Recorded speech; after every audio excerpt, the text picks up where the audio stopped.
Muito próximo de alguns dos lugares mais icónicos da cidade do Porto, como é Todos os Clérigos, a zona das Carmelitas, a Praça dos Leões, nós encontramos naquela que é também um espaço há muito dos mais identitários da cidade. Fica junto à Rua de Sedufeita, marca um dos seus extremos. É a Praça de Carlos Alberto e o seu espaço ajardinado.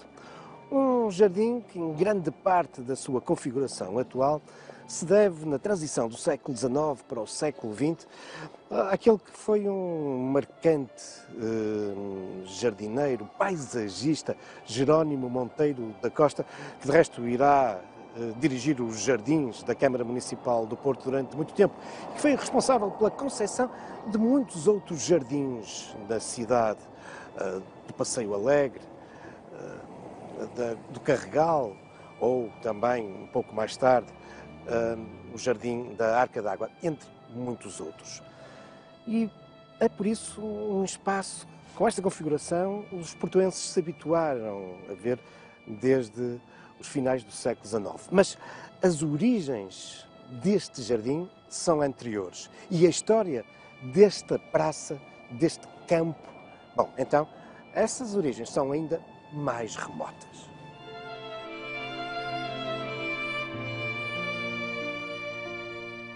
Localizado durante séculos do lado de fora da cidade, que se encontrava confinada pela velha muralha medieval, a muralha fernandina, do outro lado da cordoaria, este espaço é, no entanto, uma área muito importante para quem saía do Porto, nomeadamente pela porta que se abria na muralha, a Porta do Olival, e se dirigia para o norte. Isto porque aqui, nesta área, divergia essa saída em duas estradas, duas importantes estradas para o Porto. Uma muito antiga, com a sua origem no mundo romano, a estrada que se dirigia, através da atual Rua das Oliveiras, para Braga. E será uma artéria importantíssima ao longo da história da cidade. Mas aqui partia também uma outra estrada, aquela conhecida nos nossos dias, e há já muito tempo, com a Rua de Sedufeita. Era a estrada que ligava o Porto ao norte litoral, à Póvoa, a Viana do Castelo. E por isso, esta importância estratégica viária deste campo vai ficar associada a uma concentração neste espaço, qual área de serviço dessas estradas, uma concentração dos ferradores. Uma localização estratégica, junto a duas grandes estradas, mas também porque aqui havia espaço. E os ferradores precisavam dele para desenvolver as suas oficinas e, nomeadamente, para ter uma área onde ficavam no solo 6, 8 postes de madeira, formando um espaço no interior do qual era colocado o animal atado que iria ser ferrado, libertando apenas a pata que interessava colocar a ferradura. E por isso, não admira que desde épocas muito antigas este espaço tenha sido batizado como o Campo ou o Largo dos Ferradores. Temos documentos que atestam já esta designação em 1683. O Largo dos Ferradores. E, de facto, este era um espaço vital para a ligação do Porto ao norte. Mas, a partir do século XVIII, este Largo dos Ferradores vai ganhar uma importância acrescida.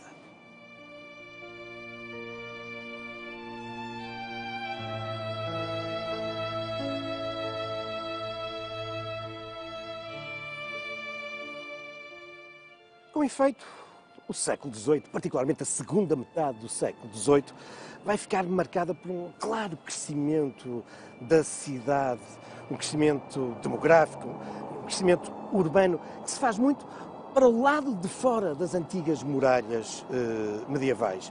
E esta zona do Carmo vai ser também marcado por esse desenvolvimento urbano e num claro crescimento em direção ao Largo dos Ferradores e da Rua de Sudofeita.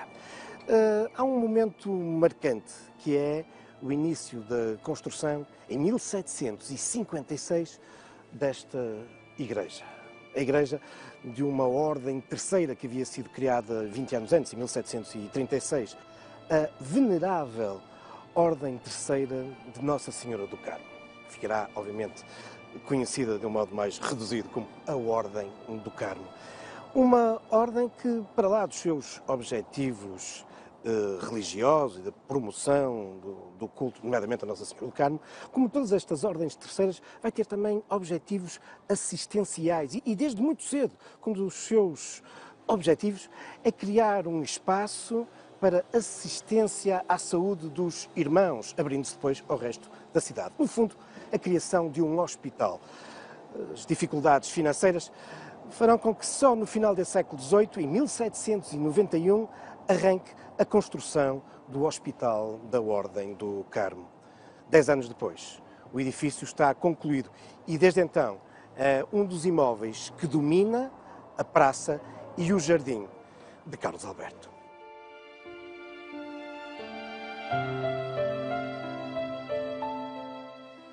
Esse acentuado desenvolvimento urbano que o Porto registra na segunda metade do século XVIII, em grande parte é impulsionado, isto é, enquadrado, projetado, planeado por um importante documento, o Plano de Melhoramentos da Cidade. Um projeto global para o Porto, cujo responsável é o homem todo-poderoso da cidade nessa segunda metade do século XVIII, o representante do rei, o governador João de Almada. Um homem que concentra em si todo o poder absoluto. Estamos no auge do absolutismo. João de Almada é um déspota, mas é um déspota esclarecido. À semelhança do seu primo, Marquês de Pombal, ele vai se empenhar na modernização da cidade e muito daquilo que é hoje o centro histórico do Porto e o seu crescimento se deve a João de Almada, numa obra que depois vai ser continuada pelo seu filho, Francisco de Almada. Entre os muitos aspectos da modernização do Porto, definidos por João de Almada, encontra-se o rasgar de grandes artérias, grandes vias que, a partir do centro da cidade, vão ditar nas décadas seguintes o crescimento do Porto. É o caso da Rua do Almada, da Rua de Santa Catarina e, claro, o caso da Rua de Sudofeita. E, de facto, durante as décadas seguintes, muito do crescimento urbano, demográfico do Porto vai-se fazer acentuar ao longo deste eixo. Um novo bairro vai surgindo, com muita gente. Para aqui se vai mudando muitos dos habitantes, dos antigos habitantes da cidade, que vão abandonando as velhas freguesias do centro da cidade.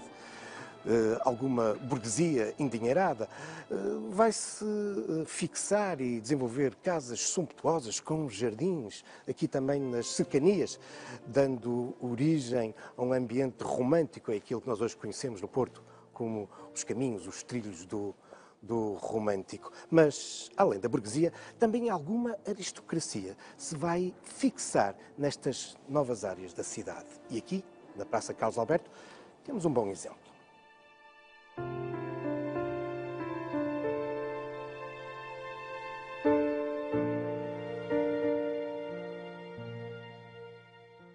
Com efeito, também em meados do século XVIII, vemos nascer aqui, no Largo dos Ferradores, um edifício de origem aristocrática. Quem impulsionou esta obra foi a família Perestrelo e, fruto dos laços matrimoniais, este edifício qualificado passará já nos inícios do século XIX para o Visconde de Balsemão. Ainda hoje este é conhecido como o Palacete do Visconde de Balsemão.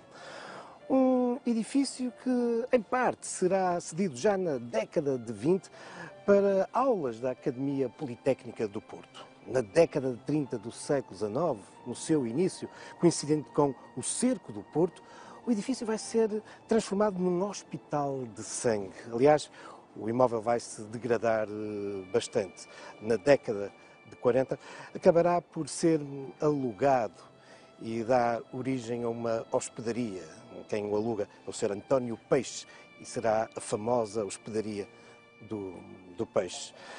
Já alguns anos depois, e entramos no início da segunda metade do século XIX, de novo volta a transformar-se numa residência cuidada, aristocrática. É comprada por um rico negociante, um homem que tinha feito fortuna no Brasil e que virá a ter o título de Visconde da Trindade. E também por isso, por vezes, ele é conhecido como o Palacete do Visconde da Trindade. Já no século XX, passa a tutela para a Câmara Municipal do Porto. Por aqui passarão os serviços municipalizados de gás, eletricidade, mais tarde a EDP e desde o final do século XX, os serviços culturais da Câmara Municipal do Porto. Mas certo é que é um dos edifícios emblemáticos e que dominam a praça e o jardim de Carlos Alberto.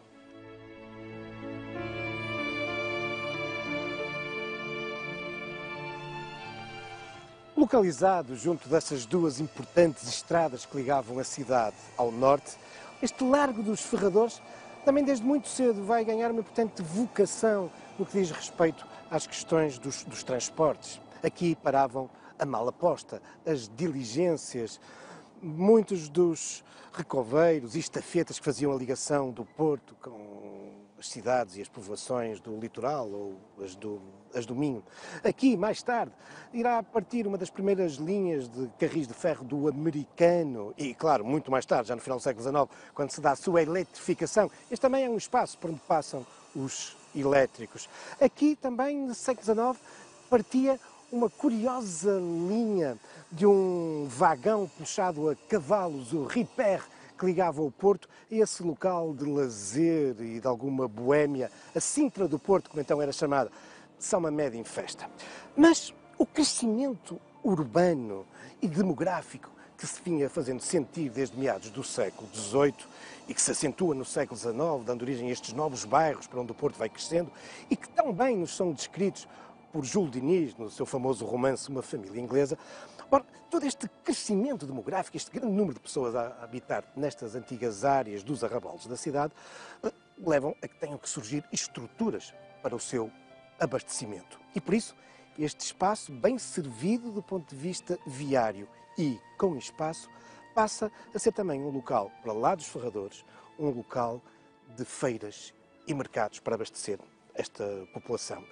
E foram muitas.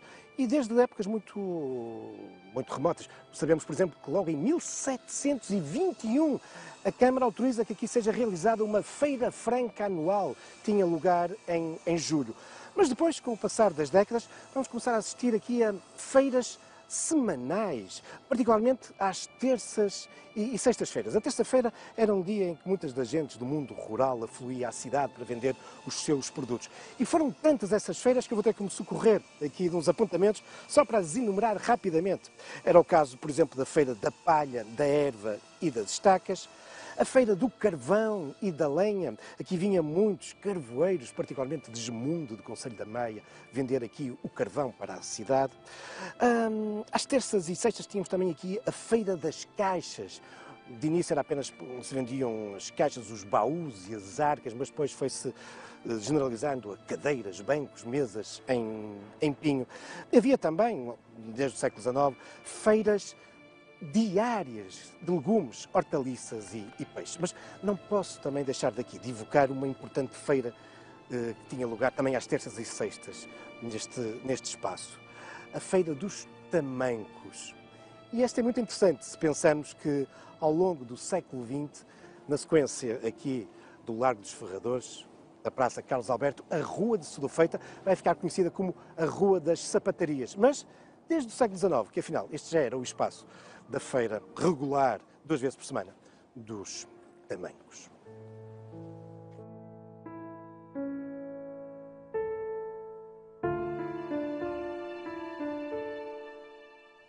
A definitiva implantação do regime liberal em Portugal, a partir da década de 30 do século XIX, vai arrastar consigo uma série de profundas reformas. Também ao nível das questões da saúde pública, as questões ligadas à higiene e à salubridade, com reflexos nas cidades e, obviamente, nos grandes números de feiras e mercados que pululavam um pouco por todo lado, porque uma das medidas que vai ser tomada vai ser exatamente a proibição da venda de produtos no meio da rua. E é isto que vai fazer com que, a partir dessa altura, estas feiras todas que tinham lugar aqui no Largo dos Ferradores vão desaparecer. Não nos podemos esquecer que em 1839 é criado o grande mercado municipal do Anjo e 2 anos depois, em 1841, o ainda maior mercado do Bolhão. E é para esses espaços, agora muito mais fiscalizados, com outro tipo de condições higiênicas,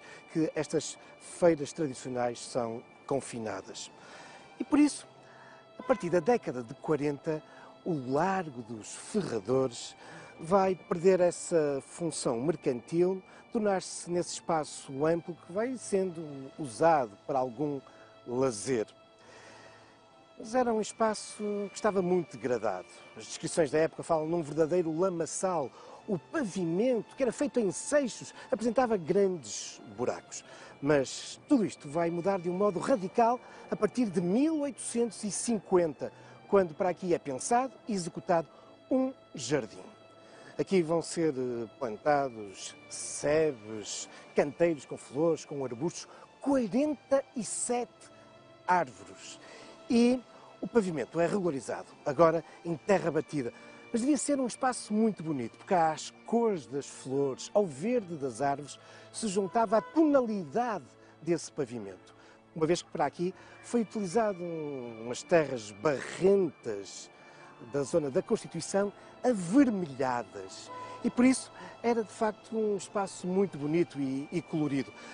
Muito inspirado nesse jardim, no primeiro que tinha surgido no Porto, em São Lázaro. De alguma forma, um jardim ainda muito formal, muito bem desenhado, e não como acontecerá a partir de 1865, com os jardins românticos, de que serão exemplo os jardins do Palácio de Cristal ou o jardim aqui próximo da Cordoaria. Mas não deixava já de nos anunciar, com a criação deste espaço verde no meio da cidade, não deixava de nos anunciar o romantismo.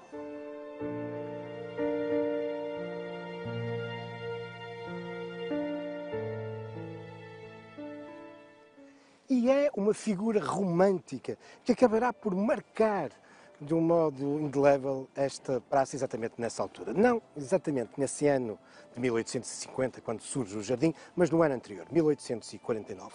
Temos que recuar ao dia 23 de março de 1849, uma famosa batalha, a Batalha de Navarra, em Itália, na sequência da qual um rei italiano liberal, um dos responsáveis pela unificação italiana, perde um confronto com a Áustria absolutista. É obrigado a resignar e parte para o exílio. Ele está gravemente doente. Mesmo assim, opta por fazer uma longa viagem de quase um mês para se vir exilar no Porto, onde ele nunca tinha estado. Temos que perceber que o Porto era, na época, um símbolo internacional na defesa do liberalismo e da liberdade. Pouco mais de uma década antes, tinha-se batido durante um ano com enorme resistência o cerco do Porto na defesa desses ideais. O rei Carlos Alberto acabará por chegar à cidade e durante os primeiros dias vai-se instalar no tal albergaria do Peixe. Alguns dias depois irá viver para a Quinta da Macirinha, onde 4 meses depois acabará por falecer. Mas a presença deste rei, que escolheu a cidade como o seu exílio, a sua última morada, tocou os portuenses, que lhe manifestaram imensa solidariedade. Em 1855, em memória do rei Carlos Alberto, a Câmara Municipal deliberava que o Largo dos Ferradores passava a ter a designação de Praça Carlos Alberto.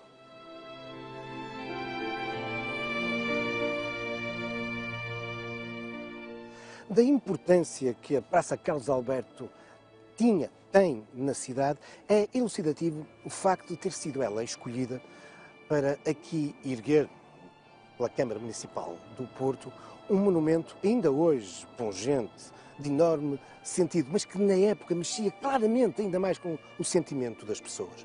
O monumento aos mortos da Grande Guerra. O monumento foi erguido a 9 de abril de 1928, 9 de abril, a data da famosa Batalha de Lalis, 1928, marcando o 10º aniversário sobre o fim da Primeira Guerra Mundial.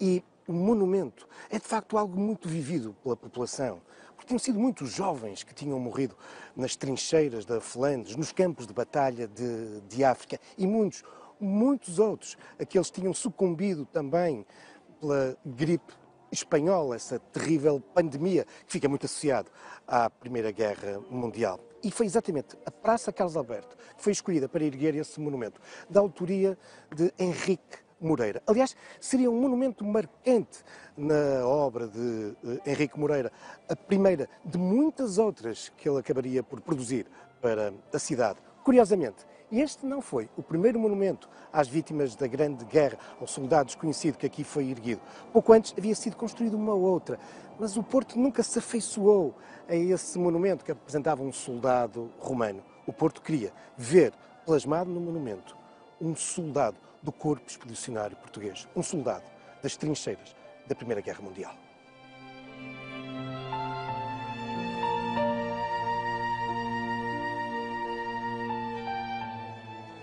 Entretanto, mais recentemente, a 14 de maio de 2008, a Praça Carlos Alberto ganhou um novo monumento.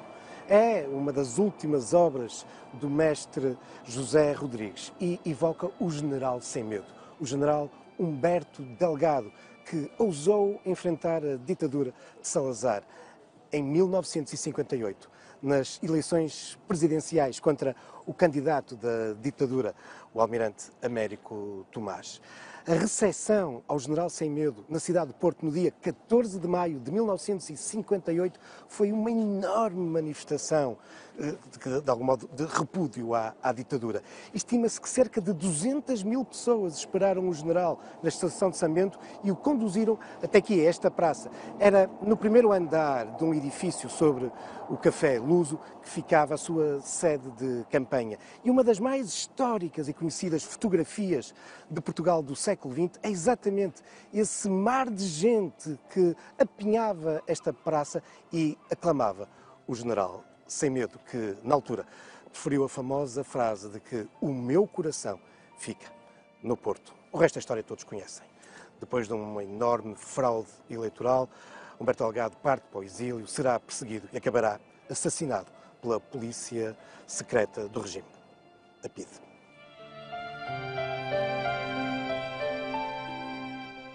Um outro monumento que a Praça Carlos Alberto ganhou no século XXI foi este quiosque, o quiosque da Ramadinha. Está aqui desde 2005 e é uma importante memória da presença dos quiosques no Largo dos Ferradores, Praça Carlos Alberto. As velhas fotografias muitas vezes nos apresentam a existência aqui de quiosques. Mas, em boa verdade, este quiosque, embora aqui esteja desde 2005, é muito mais antigo. Ele terá já praticamente um século. Sabemos que existia no início dos anos 30 do século XX, mas, portanto, vinha dos anos 20, na atual Praça dos Poveiros. Mais tarde foi transferido para o Largo da Ramadinha, ali entre os Poveiros e o Jardim de São Lázaro. Classificado como imóvel de interesse municipal, foi depois transferido para este local. Mas monumentos transferidos de um sítio para o outro, afinal, existem muitos outros na cidade do Porto. Mas isso são já outros factos, também algumas lendas, futuros caminhos da história.